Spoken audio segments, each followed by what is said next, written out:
Final account के most important 4 question में से हमने 3 क्वेश्चन कवर कर लिए। अब हमारा बारी है 4th और लास्ट क्वेश्चन के लिए। आई नो कि आपने यहां से वहां से पता नहीं कहां से पढ़ा रहेगा, बट मैं इतना कह देता हूं कि अगर आपने 4 क्वेश्चन नहीं किया तो मान लीजिए कि आपका बहुत बड़ा नुकसान होने वाला है आने वाले एग्जाम में। 3 क्वेश्चन मैंने पूरा आपको खुद से सॉल्व करके दिखाया। 4th क्वेश्चन का आंसर मैं आपको शो करने वाला हूं विथ सर्टिफाइड कॉपी। हाँ जी, जो बच्चे ने ये फाइनल अकाउंट का 12 मार्क में से 12 मार्क पाया था, आउट ऑफ मार्क्स पाया था हमारे फाइनल अकाउंट टॉपिक में, मैं उसी के आंसर की से आपको आज का आंसर शो करने वाला हूं। मतलब आपको समझ जाए कैसे हम फाइनल अकाउंट में 12 में से 12 मार्क्स पा सकते हैं। विथ स्टेप मार्किंग के साथ दिखाऊंगे कैसे आपको मार्किंग स्कीम मिलता है। चलिए फिर देखते हैं क्वेश्चन है 4th वन। मामा एंड काका 2 पार्टनर्स है, sharing profit loss ratio equally है। मतलब रेशियो क्या बन गया सर? 1:1 बन गया। You are required to prepare profit and loss account for the year ended and balance sheet. मतलब सर इस क्वेश्चन में हमें प्रॉफिट एंड लॉस और बैलेंस शीट ही बनाना है, ट्रेडिंग बनाने के बारे में कुछ बोला ही नहीं है। मतलब हो सकता है इस क्वेश्चन में ग्रॉस प्रॉफिट दिया होगा, अगर ग्रॉस प्रॉफिट दिया होगा तो ट्रेडिंग बनाने की जरूरत नहीं पड़ेगा सर। क्वेश्चन में इंश्योरेंस दिया है, चलो टिक कर दे सर। इंश्योरेंस कहां पर आएगा? PD, that is profit and loss debit. Building sir assets में आएगा। ये जो डिफरेंस दिया हुआ है विथ इफेक्ट फ्रॉम डब्ल्यूईएफ का मतलब होता है इसके ऊपर सर हमें एडजस्टमेंट सॉल्व करना पड़ेगा डेप्रिसिएशन का। मतलब ओपनिंग पे अलग और एडिशन पे अलग, इस तरीके से। Salaries paid, export duty also paid, interest also paid, furniture asset और debtor asset. Hope so 3 question करने का एटलीस्ट इतना समझ चुका हो कि कौन सा पोस्टिंग कहां जाएगा सर। क्रेडिट बैलेंस में आएंगे तो 10% बैंक लोन लायबिलिटी में, और डेट दिया है मतलब हिडन एडजस्टमेंट है। You have to calculate interest on the loan. Capital आपका कैपिटल अकाउंट में चले जाएगा क्रेडिट साइड में, बाय बैलेंस ब्रॉट डाउन बोल के। इंटरेस्ट आपका पीसी में और बिल स्टेबल लायबिलिटी। अगर एक चीज ध्यान दिया रहेगा तो ट्रेडिंग का एक भी कंटेंट है ही नहीं इसमें, क्योंकि ट्रेडिंग बनाना ही नहीं है। अगर होता तो हम इग्नोर कर देते सर हम लोग। ग्रॉस प्रॉफिट, हाँ मैंने कहा ना ग्रॉस प्रॉफिट दे के रखा हुआ है तो ट्रेडिंग अकाउंट बनाने की जरूरत नहीं। क्यों सर? ट्रेडिंग अकाउंट अब बनाते ही ग्रॉस प्रॉफिट या ग्रॉस लॉस फाइंड आउट करने के लिए, आइडेंटिफाई करने के लिए। तो ये अमाउंट आप डायरेक्टली प्रॉफिट एंड लॉस के क्रेडिट में बाय जीपी ब्रॉट डाउन बोल के दिखा सकते हो। क्लियर है? प्रीपेड इंश्योरेंस से प्रीपेड ऑलवेज माइनस होता है, आउटस्टैंडिंग ऑलवेज ऐड होता है। तो प्रीपेड इंश्योरेंस, तो इंश्योरेंस को टिक कर लीजिए। 1 का 1, 2 का 3, 3 का 5। क्या है सर? ये लाइन स्पेस छोड़ना होता है। सिंगल टिक के मतलब सिंगल एडजस्टमेंट, तो एक लाइन से काम बन जाएगा। डबल टिक तो डबल एडजस्टमेंट, 3 लाइन से काम बन जाएगा। इस तरीके का तरीका हमारा। डेप्रिशिएट लैंड बिल्डिंग फर्नीचर, तो लैंड बिल्डिंग फर्नीचर दोनों टिक कर लीजिए सर, दोनों पे एडजस्टमेंट है। एक लैंड बिल्डिंग पे है और एक फर्नीचर पे है। चलिए फिर 2000 बैड डेट्स और आरडीडी है। दो एडजस्टमेंट डेटस के ऊपर, एक बैड डेट भी है और एक आरडीडी भी है। हमने अच्छे से समझा है, सीखा है कि डेटा से सबसे पहले न्यू बैड डेट माइनस करेंगे कि भाई कितना कंफर्म पैसा नहीं मिलेगा। इट्स कॉल्ड एज कंफर्म वाला bad debt, that is new bad debts. फिर उसके बाद मालूम पड़ेगा कि पूरे अमाउंट में से इतने परसेंट लोग के ऊपर डाउट है, मे बी मिल सकता है, मे बी नहीं मिल सकता। That means first of all we have to do और subtract new bad debt amount, then जो बैलेंस बचेगा we have to calculate RDD on that balance amount sir. तो पहले आप 2000 माइनस करोगे, जो बचा अमाउंट रहेगा उसके ऊपर 5% चार्ज करेंगे। अब दोनों के दोनों एडजस्टमेंट है डेटस के ऊपर, तो डेटस पे हम डबल टिक करने वाले हैं।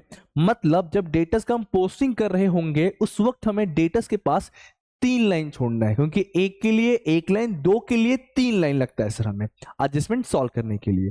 इनका पहला इफेक्ट डेटस से माइनस होगा, second effect profit and loss debit में ऐड हो जाएगा। बरोबर है? ओके। क्लोजिंग स्टॉक 69 है सर, ट्रेडिंग के क्रेडिट में आता है और बैलेंस शीट के असेट में आता है। होप सो सारे एडजस्टमेंट पहले क्लियर हो गए। अब मैं आपको उस बच्चे का आंसर की दिखाने जा रहा हूं जिस बच्चे ने फाइनल अकाउंट के इसी क्वेश्चन को सॉल्व करके 12 में से 12 पाया था। तो आपको समझेगा कि कहां कहां गलतियां हमसे होती है या कहां कहां फोकस करना चाहिए हमें। देखो ये है उस बच्चे का आंसर की जो हमने मंगवाया था। सबसे पहले बच्चे ने यहाँ पे देखो क्वेश्चन नंबर लिखा हुआ है, question number 7, profit and loss account. मैं कहूंगा आप इसमें और क्या इंप्रूवमेंट कर सकते हो, इन द बुक्स ऑफ लिख दो यहाँ पे एक चीज, फॉर द ईयर एंडेड 31 मार्च 2019।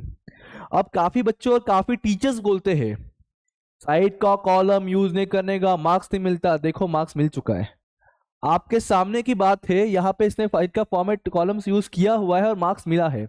हाँ, सजेस्ट किया जाता है कि मत यूज करो, अगर आप बिना यूज किए कर सकते हो तो कीजिए, वेल एंड गुड, अदरवाइज आप साइड का कॉलम यूज कीजिए, कोई दिक्कत नहीं, मार्क्स मिलता है, सामने सर्टिफाइड कॉपी है आपके।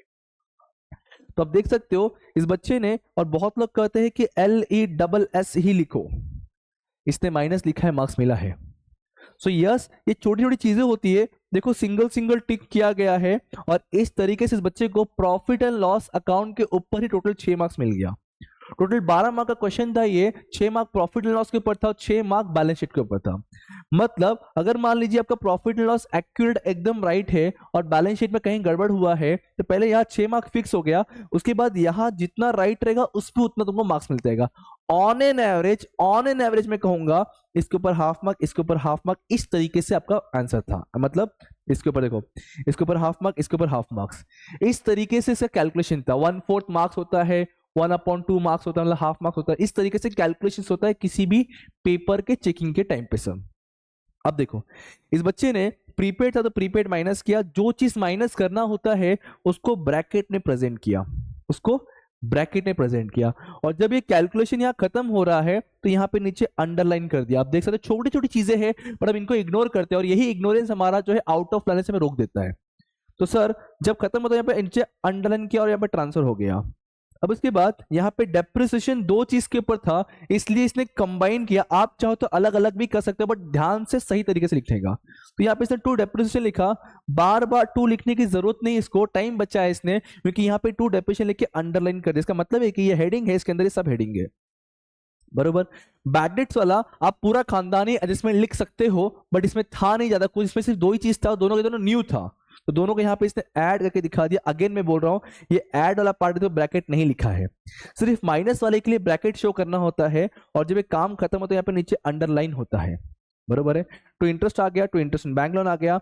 अब देखो यहाँ बच्चे ने गड़बड़ हुआ था, इसका गड़बड़ हुआ था। अब जब हमसे गड़बड़ हम क्या करते, ऐसा ऐसा ऐसा ऐसा पूरा ताकत दिखाते, बट इसने जस्ट 1-2 कट मारा, खत्म किया। जो मेन चीज को लिखना चाहिए था, हाँ आप चाहो तो यार 2 पार्टनर्स कैपिटल भी लिख सकते हो, तो इसलिए इसने नेट प्रॉफिट लिखा है, CD मामा काका पार्टनर लिख दिया। जो प्रॉफिट था सर्कल किया हुआ है, काफी लोग कहते हैं सर्कल करने में मार्क्स नहीं मिलता, सर्कल मत करो, ऐसा कुछ नहीं है, आप सर्कल करते हो, अगर आपका हैबिट है तो कर सकते हो, कोई दिक्कत नहीं है। फिर इसका अमाउंट को डिवाइड कर दोनों में, जब अकाउंट क्लोज होता है तो आपको नीचे डबल अंडरलाइन होना चाहिए, ये देख सकते हैं आप लोग, एक लाइन हमारा फॉर्मेट वाला और एक लाइन इसने ड्रॉ किया हुआ है, तो इसे डबल लाइन दिख रहा है। इस तरीके से इस बच्चे ने प्रॉफिट एंड लॉस अकाउंट को पूरा शो किया, और इस प्रॉफिट एंड लॉस अकाउंट से 12 में से 6 मार्क अपना पहले से सिक्योर कर लिया। अब ये आया बैलेंस शीट के पास। बैलेंस शीट में पहले बैलेंस शीट लिखा एज ऑन 31 मार्च 19 लिखा है, ये लाइबिलिटी बहुत लोग लिखते हैं, ध्यान रखना लाइबिलिटी नहीं लाइबिलिटीज होता है, पहली बात। फिर यहां सबसे टॉप पे पार्टनर्स कैपिटल अगेन अंडरलाइन किया क्योंकि ये हेडिंग पॉइंट है, इसके अंदर सब हेड हमारा मामा काका बैलेंस आ गया, क्लोज करके बैलेंस ट्रांसफर किया हुआ है। अब देखो बहुत लोग वर्किंग नोट यहीं पे लिख देते हैं, मैं भी काफी टाइम वर्किंग नोट यहीं पे कर देता हूं। जिसके वर्किंग नोट शो करने बोले या बहुत लेंदी वर्किंग नोट, तो काफी खिचड़ पिचड़ वाले कैलकुलेशंस करने पड़ेंगे, तो आप वहां यहां वर्किंग नोट ना करते हुए यहां वर्किंग नोट नंबर डालो और इसका वर्किंग नोट आप अलग से यहां शो कर दो। इसलिए देखो वर्किंग नोट यहाँ पे दिखाया हुआ है, वर्किंग नोट नंबर 1 लिया और 1 को यहाँ पे प्रेजेंट कर दिया। You can refer working note number 1 for the depreciation on land and building. Same इस तरीके से फर्नीचर किया। डेट के ऊपर मैंने अभी कहा कि पहले कंफर्म वाले बैड डेट को माइनस करो, माइनस मतलब उसको ब्रैकेट में शो किया, बैलेंस जो अमाउंट आया उसके ऊपर आरडीडी चार्ज किया और बचा अमाउंट बाहर ट्रांसफर किया। अब बैंक लोन के ऊपर इंटरेस्ट निकालना था, आप चाहो तो यहाँ वर्किंग शो कर सकते हो, बट हाँ अगर बोल दिया शो दी वर्किंग नोट तो आप यहां मत दिखाओ, मेन आंसर में शो करना पड़ेगा। इस बच्चे ने यहां पे किया हुआ है बैंक लोन 60,000 था, 10% रेट ऑफ इंटरेस्ट था, 6 मंथ का आउटस्टैंडिंग था, 6 मंथ का पे करना बाकी था, टोटल आ गया 3,000 आ गया तुम्हारा इंटरेस्ट ऑन बैंक लोन। तो बैंक लोन के साथ में 3,000 ऐड किया। आप मुझे सोच के बताइए इस 3,000 का सेकेंड पे कहां गया होगा, तो इस 3 का सेकंड इफेक्ट क्या रहेगा, प्रॉफिट एंड लॉस डेबिट में। ये देखिए यहाँ पे, ये आप देख सकते हो, ये एक इंटरेस्ट अलग था, ये एक इंटरेस्ट यहाँ पे आ गया। आप चाहे दोनों इंटरेस्ट को भी ऐड कर सकते थे, कोई दिक्कत नहीं है।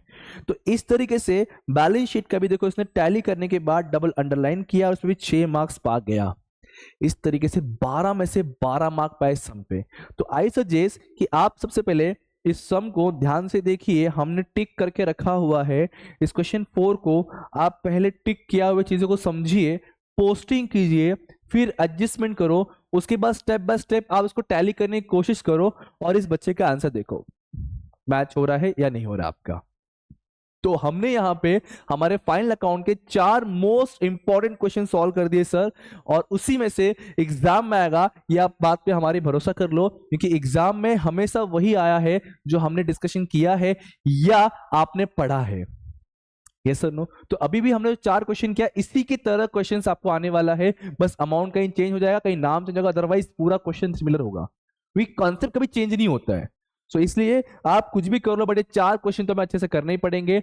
अब मिलेंगे कोई और चैप्टर, कोई और लेक्चर, तो पढ़ते रहिए, पांडा से को याद करते रहिए। Thank you so much, bye bye, जय हिंद दोस्तों।